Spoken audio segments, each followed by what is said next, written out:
Good morning. I am Barbara Magnuson, and I'm an occupier of this beautiful planet Earth. Thank you so much for being with us on this hot, sticky morning. We appreciate that you are here.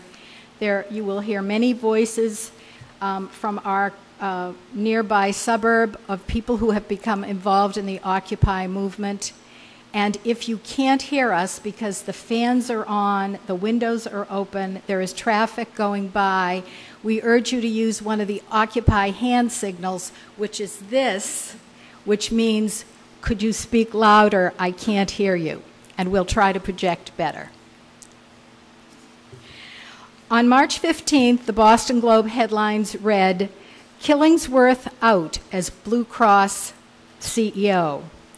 Clive L. Killingsworth, 57, who helped lead Blue Cross for 6 years, departed shortly after the company posted a towering $149 million in financial loss and a loss of 89,000 subscribers last year.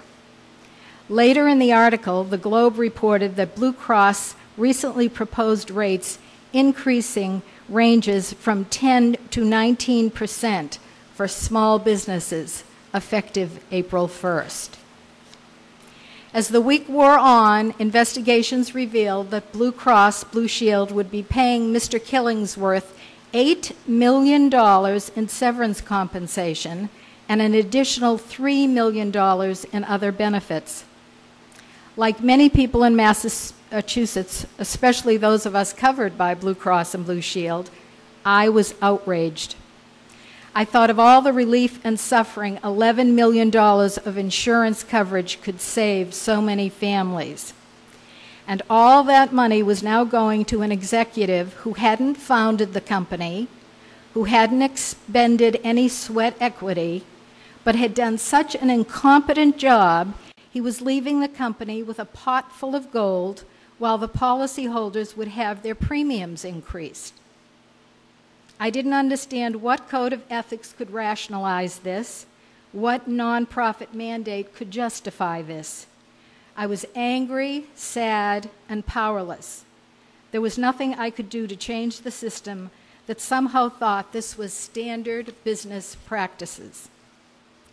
Then on October 15th, 2011, my husband Vern and I visited the encampment of the Occupy Wall Street movement, started in Zuccotti Park in New York City, just weeks after its establishment.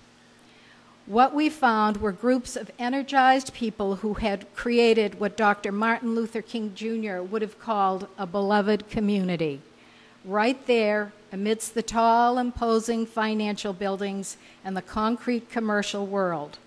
There were friendly people purposefully doing their thing, handing out self-published newspapers, people making signs, men and women serving food to anyone who needed a meal, occupiers tidying up their tents, General Assembly schedules and information being posted on great whiteboards so anyone could participate and influence, a man making political buttons with his own hand-press machine, artists, musicians, and a theater troupe acting out messages of loving the earth and sustainability, a table with healthcare providers ready to assist if medical attention was needed, people doing meditation and yoga, labor unionists doing the first round of marching with protest chants and drums, young self-appointed journalists reporting and interviewing people with amateur videographers to capture history being made. It was like nothing we had ever seen before, and it was amazing and wonderful. Police vehicles surrounded the perimeter of Zuccotti Park. It was a little scary. They had vehicles that could elevate window-darkened, cabinet-like enclosures where you didn't know if one police officer was in there or 14, whether they had guns trained on you or not. But the encampment decided they were waging peace, and they were friendly to the police, and they knew police officers were human beings first, and they had seen the front lines of injustice, and so they too were part of the movement.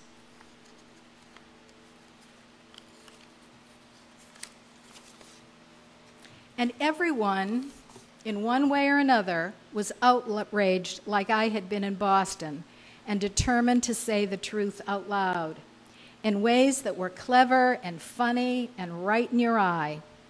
They were there to shine the light on the insanity of Wall Street, corporate and non-profit business practices, exploitation of our commonly held resources, the pollution of air, water, and land, the dreadful human and financial costs of endless wars, political and election corruptions, and the unbridled influence of big money destroying democracy. A collective consciousness that we couldn't keep operating like this. The egregious lopsidedness of the 99% of humanity being robbed to enrich the 1%.